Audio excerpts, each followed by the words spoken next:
Welcome back. And on St. Thomas, the 28th Legislature's new senators were sworn in. Let's take a look. Naming the following individuals as officer of the 28th Legislature: Senator Adler Fancy Donnerstock Jr. as President. Senator Michael Tolan is elected Vice President. Senator Samuel Sinus is elected Secretary. Senator Neville A. James is elected Majority Leader.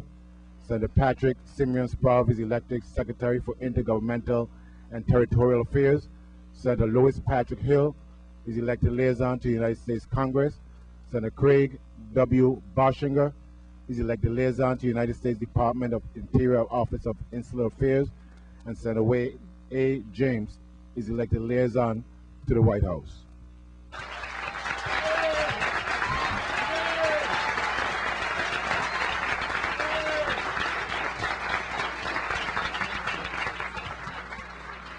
First of all, good afternoon. I just wanted to thank God for giving me the strength to persevere under some very, very difficult and unusual circumstances. I wanted to thank my family. I wanted to thank all the senators actually who supported me in this endeavor, and it was not an endeavor, but who had the confidence in me to sit as Senate President. I wanted to,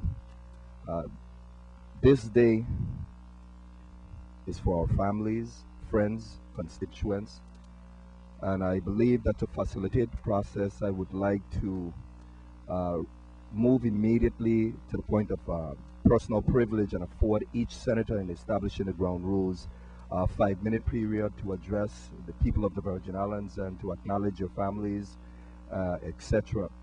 I'd like to first of all thank my family for their support throughout my political career. As you know, your foundation is your family, and I come from a loving, large family. People in the Virgin Islands clearly are of the opinion that we don't want politics as usual, and they voted for me based on a record of 25 years of public service, and they expect that service and the vigor with which I serve to be transferred to my tenure in the legislature. My main goal as chairman of the Committee on Economic Development, Energy and Technology is inexpensive electricity and reliable electricity. I think we're at a point where we know we need that. We've been given a brief reprieve because of falling oil prices, but I pledge to focus on that as a priority.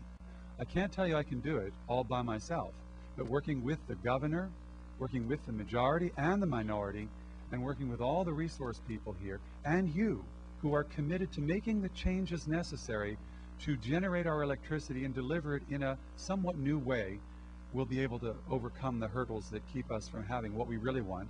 The people of the Virgin Islands are not ready for business as usual anymore. It is time for the Wilma Blydens and the Casper Holsteins and all those people who built the road for us to travel on today to be proud of the legacy they left. For once and for all, we need to act like leaders. Act like leaders and lead.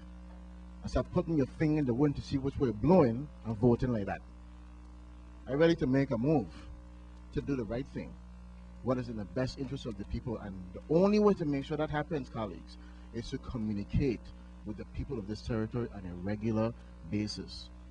I make one promise from 82 to now. Every session I'll say that, I'm going to say it again, that I will not become a political prostitute and sell out my principles and beliefs on the altar of political expediency.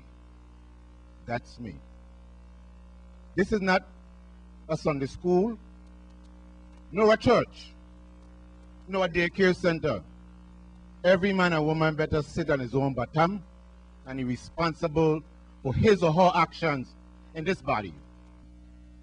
Not only because I'm a Democrat, I am going to work with all of my colleagues.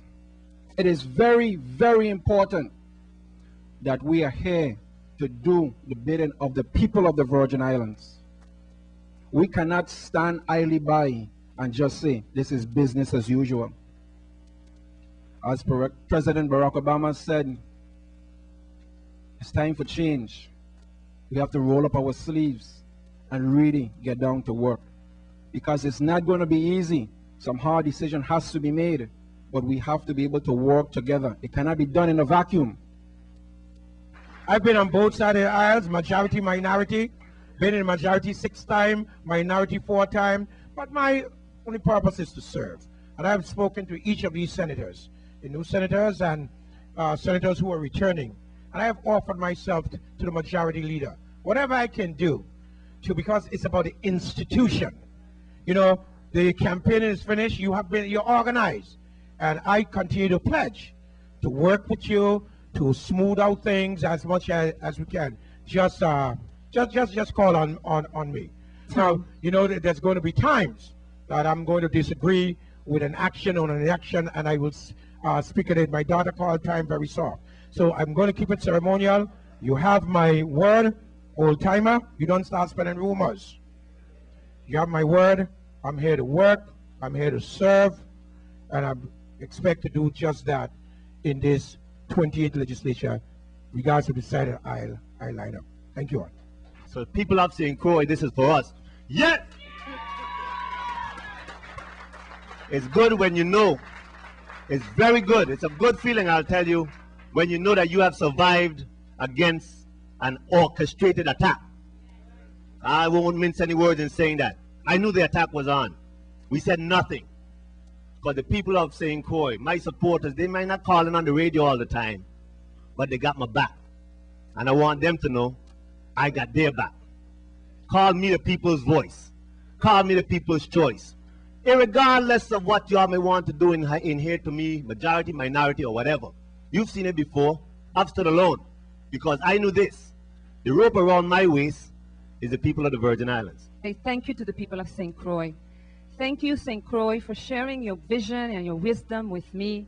Thank you to those of you who allowed me into your homes and shared all your experiences and your concerns with me. Thank you to those of you who supported me. And thank you to those of you who didn't support me, because you just created a challenge for me. Next time, I just have to make sure I can convince you to support me. I am honored to be here this morning. But I will tell you that the last few weeks since election were quite an eye-opener.